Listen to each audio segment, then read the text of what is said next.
भावना में भव्यता और नयनों में परीक्षा थी, बुद्धि में समीक्षा और व्यवहार में कुशलता थी, अंतःकरण में कोमलता तो विवेक आपका रक्षा मंत्री था। साहस आपका रक्षा मंत्री तो पुरुषार्थ आपका गृह मंत्री था। अंतःकरण आपका अर्ध मंत्री था तो माता के तुल्य ममता और पिता के तुल्य वात्सल्यता थी, मित्र के तुल्य हित कामना और भातृ के तुल्य सहकर्मिता थी। जिनका हृदय दर्पण सा स्वच्छ और वाणी जिनकी मधु सी मीठी थी, जिनका मन नवनीत सा कोमल था और सेवा व्रत आपका सत्कर्म पुरुषार्थ धर्म था। ऐसे व्यक्तित्व के प्रतिमूर्ति आचार्य प्रवर श्री आनंद ऋषि जी महाराज साहब थे। उनके इस जन्म दिवस के अवसर पर शत शत वंदन नमन कर किया और प्रवेश करने के बाद ये नहीं कि अब प्रमादी हो गए। जैसे दीक्षा जब लेते हैं उस समय 7वें गुण स्थान में पहुंच जाते हैं। उत्कृष्ट भाव वैराग्य का उत्पन्न हो जाता है और जब उसके बाद दीक्षा जीवन में प्रवेश कर गए फिर 6ठे गुण स्थान में परमादी साधु गुण स्थान में आ जाते हैं। और अगर उससे आगे बढ़ते जाए तो आत्मा का कल्याण हो जाता है। तो वो जो नेमी चंद जिनकी दीक्षा हुई मेरी ग्राम में पूज्यपाद रतन ऋषि जी महाराज साहब के मुखारविंद से संयम जीवन में प्रवेश करके उन्होंने अपने जीवन को सेवा और स्वाध्याय में समर्पित कर दिया। देखिए ये दोनों जो सद्गुण हैं ये हमारे आत्मा के कल्याण के लिए नितांत आवश्यक है। सेवा का सद्गुण होना मतलब जो विनीत होगा विनयवान होगा वो स्वाध्याय भी करेगा सेवा भी कर पाएगा। तो इसका मतलब है अंडरस्टूड बातें हैं कि वो अत्यंत विनम्र भाव वाले सेवा में भी अग्रसर है और स्वाध्याय में भी अग्रसर है। अनेक भाषाओं का ज्ञान प्राप्त, अनेक आगमों का 32 आगमों का अध्ययन उन्होंने बड़ी गहराई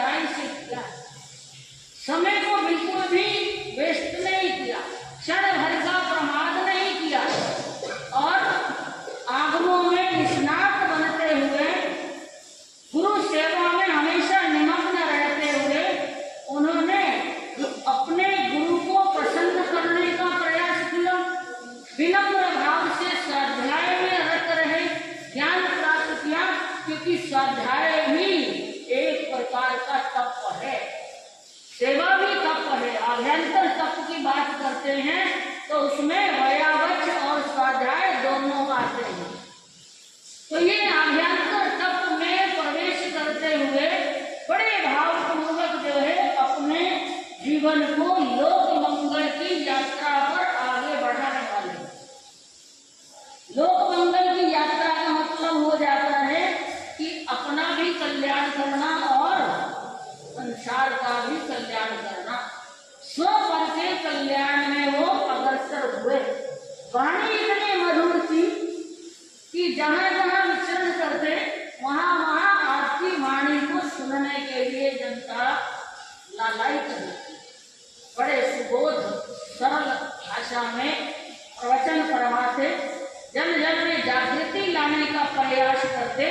लाखों लोग आज भी जो आपकी वाणी से संस्कारित हुए, बोध को प्राप्त हुए, आज भी आपकी यशोगाथा गाते हुए कृतज्ञ भाव से नमन करते हैं, त्रिकाल वंदन करते हैं। ऐसी महानुभूति जो है संगठन के भी प्रबल प्रेरक है। समाज में बिखराव नहीं चाहते। संघों में जो तोड़-फोड़ करने वाले तत्व हैं उनको भी बड़ी अच्छी समझाइश देकर संघ की एकता में उनका योगदान कैसे लिया जाता है, इस प्रकार की बहुत भली तरह से उनको समझाइश देते और बड़े पारंगत थे। कैसे किसी व्यक्ति को कन्विंस करना है जिन वाणी के प्रति, संघ की एकता के प्रति उसने पूरी तरह से कुशल थे और अंतिम क्षण तक उन्होंने एकता और संगठन का बिगुल बजाने में कहीं भी कोई भी कमी नहीं छोड़ी। योग्य जो होता है वो निरंतर अपने पद को भी आगे प्रमोशन होता है। देखिए, नवकार महामंत्र के 5 पद हैं, 3 गुरु पद आते हैं। सब साहुणन से लेके उपाध्याय, उपाध्याय से आचार्य बनना। तो आनंद ऋषि जी जिनका नाम दीक्षा के बाद रखा गया, वो आनंद की प्रतिमूर्ति थी।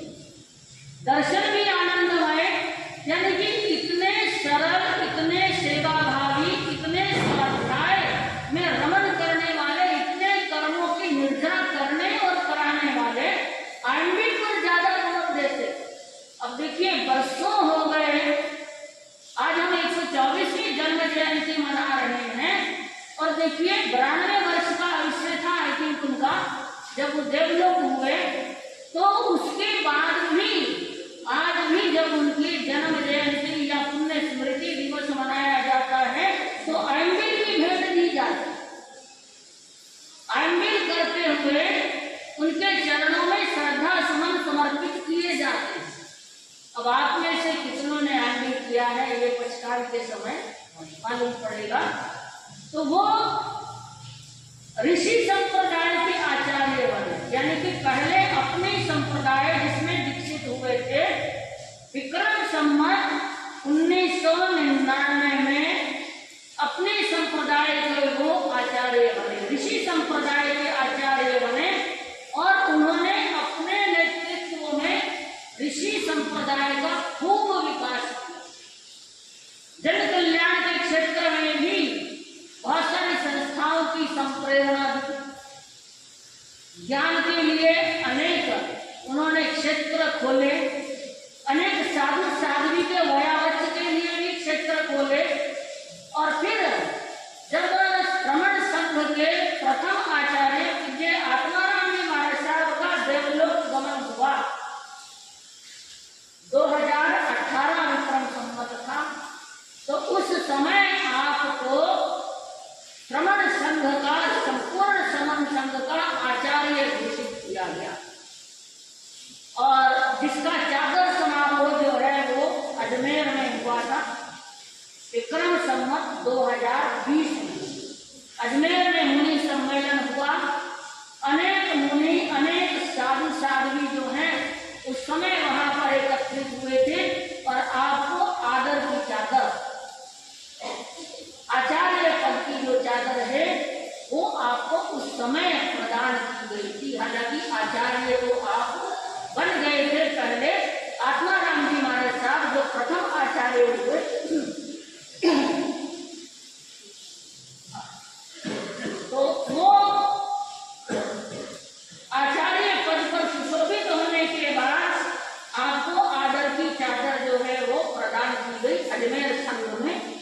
अजमेर संघ में अनेक साधु साध्वी वहां पर विराजमान थे, अनेक श्रावक श्राविका बड़े मूर्धन्य साधु साध्वी श्रावक श्राविका। उस समय श्रावक श्राविका बहुत ज्ञानी होते, बड़े विवेकवान होते।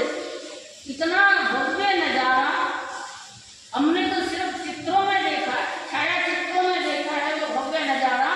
जिन्होंने अपनी आंखों से वो नजारा देखा होगा कि इतने बड़े बड़े महामुनि जिनके दर्शन करने मात्र से हमारे भीतर उनके विनय सरलता आदि सद्गुण समाहित हो जाते हैं, तो उस नजारे को देखने से कितने कर्मों की निर्जरा हुई होगी। अगर उनको देखते हुए हमारे भीतर अहोभाव आया हो, अपने आप को परम सौभाग्यशाली माना हो, उत्कृष्ट रसायन जिन शासन के प्रति आया हो, तो ऐसे आचार्य आनंद ऋषि जी महाराज साहब ने आचार्य बनने के बाद एक कुशल अनुशासता हुई। कहते हैं कि जो डायरेक्टर होता है अगर वो परफेक्ट है, कॉलेज का प्रिंसिपल जो है वो बड़ा अनुशासित है, स्वयं अनुशासित होना ताकि दूसरों को वो अनुशासन में रख सकता है। वो स्वयं अपने जीवन को बड़े अनुशासित और मर्यादित ढंग से जीने वाले, अपने संयम जीवन के प्रति पूरी तरह से जागरूक रखने वाले बहुमुखी विकास उन्होंने चतुर्वेद संघ का किया। ऐसे पूज्य आनंद ऋषि जी महाराज साहब ने जो हमें दिया है वो एक आम आदमी से, एक आम साधारण व्यक्ति से कुछ एक्स्ट्रा है, अतिरिक्त है। जो कुछ एक्स्ट्रा करता है वो ज्यादा आदरणीय होता है, ज्यादा प्रसन्नता देने वाला होता है, ज्यादा हमारे भीतर उल्लास रखने वाला होता है। अब देखिए साधारण सी बात है, आप लोग तो कुछ बाजार में कुछ खरीदने जाओ, किसी पैकेट पे कुछ लिखा है 20% एक्स्ट्रा, 30% एक्स्ट्रा, बड़े खुश हो जाते हो कि चलो ले लो भाई 20% एक्स्ट्रा है इस पैकिंग में, भले ही वो अंदर से खाली हो, ऊपर सिर्फ लिखा हो कि 20% एक्स्ट्रा है, 100 ग्राम की जगह 120 ग्राम मिल रहा है, लेकिन आप उसको लेकर बड़े खुश हो जाते है ना। वैसी ही खुशी जो है उन व्यक्तियों ने जिन्होंने अपने जीवन को एक आम जीवन नहीं दिया, बल्कि उसके अतिरिक्त उन्होंने अपना योगदान दिया, तो उनके जीवन को देखकर हम क्यों नहीं आदर से नतमस्तक होंगे, अवश्य होते हैं। और वर्षों बाद भी हम उनके प्रति श्रद्धा के सुमन समर्पित करते हैं। युगों युगों तक जो है उनकी स्मृतियां जो हैं भक्तों के अंतस्थल पर कायम रहेंगी। अब देखिए 1952 का सन की बात है, 1952 अहमदनगर में आपने संधारा संलेखना पूर्वक इस नश्वर देह का विसर्जन किया। देखिए ऐसा नहीं किया कि सारा साल पढ़ाई की और लास्ट में परीक्षा देने से डर गए, ऐसा नहीं किया, क्योंकि परीक्षा नहीं दे तो पास नहीं होता। तो साधु जीवन में ये अंतिम समय में ये परीक्षा की घड़ी होती है कि मरण को महोत्सव बनाना, मरण को महोत्सव बनाना ये परीक्षा की घड़ी होती है, जिसमें अंतिम समय में भी अपने इस संयम जीवन की शोभा को कायम रखा और नश्वर देह का त्याग उन्होंने संसारा संलेखना पूर्वक, यानी कि जीवन भर संयम जीवन में प्रवेश करने के बाद भी अगर कोई दोष लगा, कोई पाप लगा, जाने अनजाने में लगा, अपने भीतर का अवलोकन चिंतन करते हुए उन्होंने उसके प्रति आलोचना की, निंदा की, गढ़ा की और अंत समय में अपने मृत्यु का स्वागत किया, वेलकम किया, अपने मरण को महोत्सव बना दिया, समाधि मरण को उन्होंने प्राप्त किया। तो ऐसे महान आचार्य की आज 124वीं जन्म जयंती हम अपने श्रद्धा सुमन समर्पित कर फूल सा मातारा दोलारा जिन सासण रासे तारा करते ज्ञान का उजियारा वंदन चरणों में हो वंदन चरणों में वंदन चरणों में हो वंदन चरणों में श्री जिन मार्ग को दीपाया अद्भुत ज्ञान गुरु से पाया श्री जिन मार्ग को दीपाया अद्भुत ज्ञान गुरु से पाया जीवन सूरज जो चमकाया वंदन चरणों में ओ वंदन चरणों में वंदन चरणों में ओ वंदन चरणों में समता जीवन में वे धारी जिन वाणी पर श्रद्धा भारी समता जीवन में वे धारी जिन वाणी पर श्रद्धा भारी नाम आनंद आनंदकारी वंदन चरणों में हो वंदन चरणों में वंदन चरणों में हो वंदन चरणों में जिन वाणी का प्याला पाया जिन वाणी का प्याला पाया आचार्य पद ने महकाया अंत समय संथारा ठाया वंदन चरणों में हो वंदन चरणों में वंदन चरणों में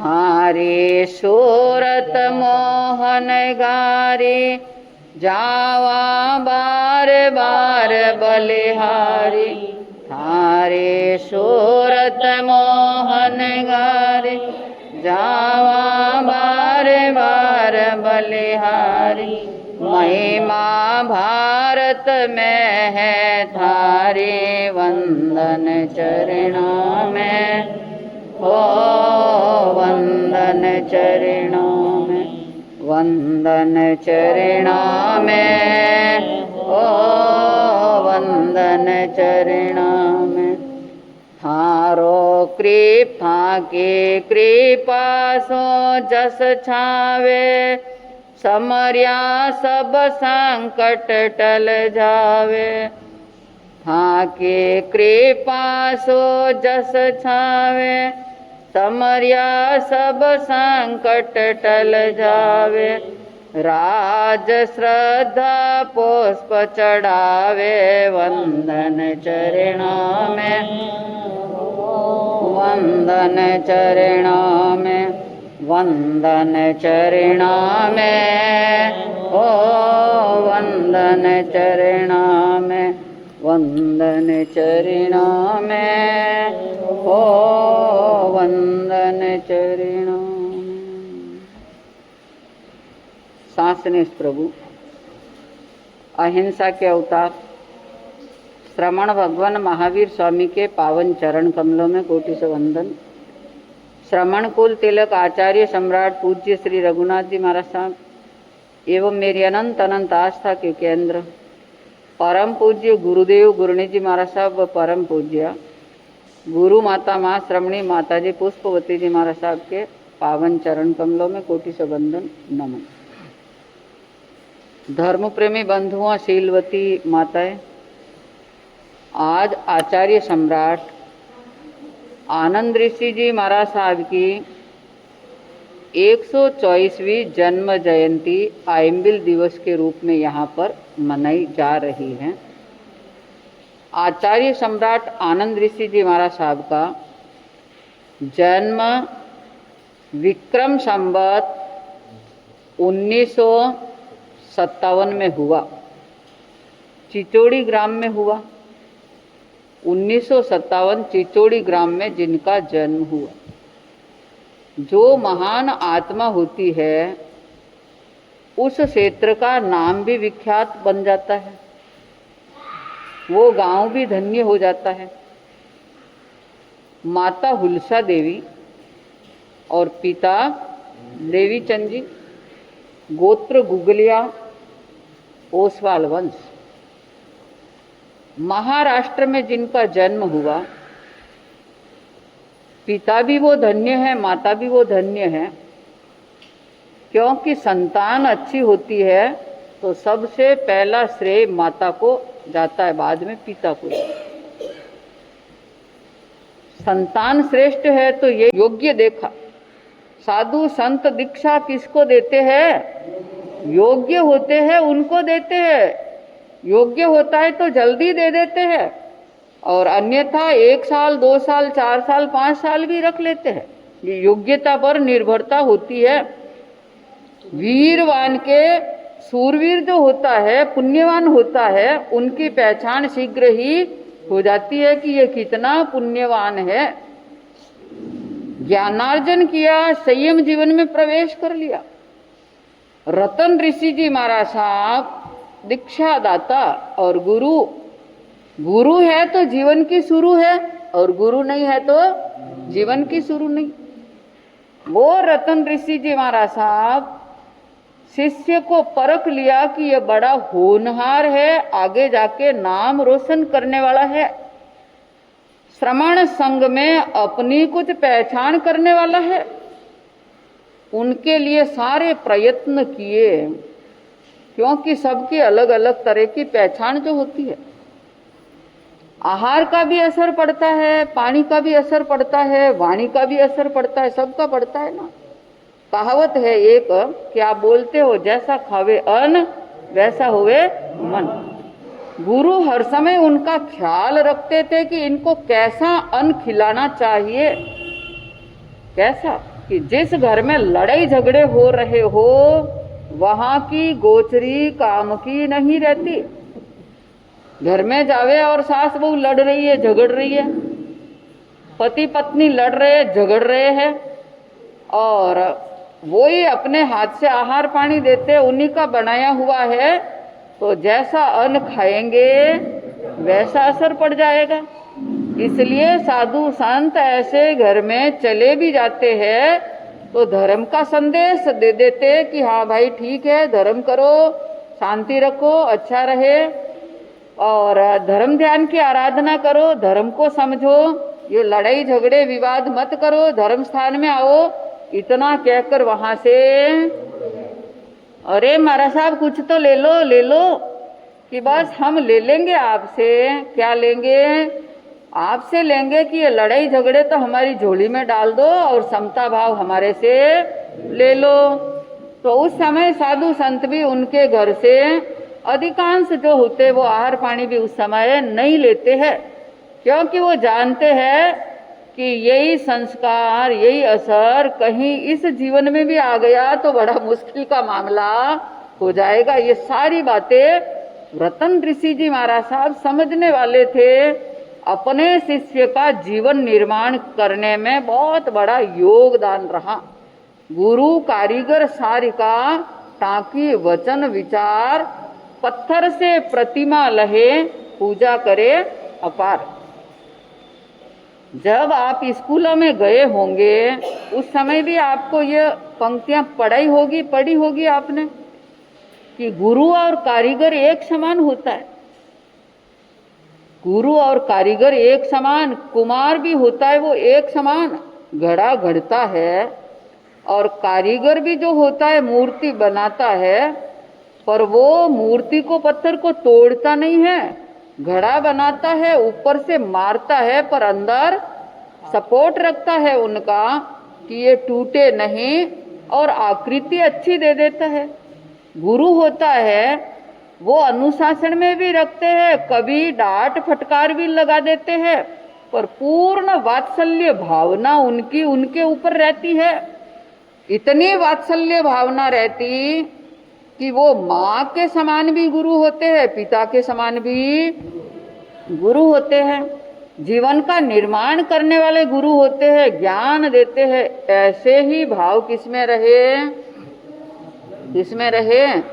रतन ऋषि जी महाराज साहब में रहे और आनंद ऋषि जी महाराज साहब के जीवन का निर्माण किया, ज्ञान ध्यान में उनको अग्रसित कर लिया, आगमों का अध्ययन किया, प्रमाद से दूर रहे, क्योंकि जीवन का निर्माण गुरु के द्वारा ही शिष्य का होता है। ऐसे ही उन्होंने किया और समता भाव में रमण करने का संदेश देते थे, क्योंकि स्वयं समताशील होंगे तो वो शिष्य को भी समतावान बनने का संदेश दे सकते हैं। और खुद में समता नहीं होगी तो, खुद में नहीं होगी तो वो शिष्य को भी समतावान बनने का संदेश नहीं दे सकते, और दे दे तो भी उनका असर उनके ऊपर नहीं पड़ सकता है। तो समतावान स्वयं रतन ऋषि जी महाराज साहब थे और समता का पाठ पढ़ाया कि हर कार्य में समता पहले है,